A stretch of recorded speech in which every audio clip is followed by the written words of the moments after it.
Imperialism persists as fighting intensifies in East Congo. The Congolese government has gathered intelligence incriminating Britain, France, and the USA as a main source of funding for the Rwanda-backed M23 rebels. Almost 6 million people have lost their lives due to famine, conflict, and war. At least 7 million people forced to refugee camps.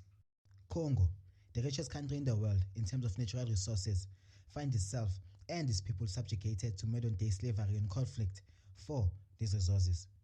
Rwanda and Uganda have been funding proxies in Congo since the 90s, and now, with the West increasing military aid, funding for these proxies are flourishing.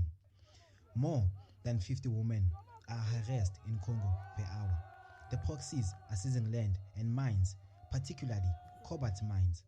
France, Britain, Rwanda, Uganda, the SADC, the M23, and the US seem to have Congo backed in a corner.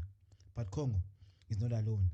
The Southern African Development Community, SADC, has deployed soldiers from Malawi, Tanzania, and South Africa to ensure stability in Congo.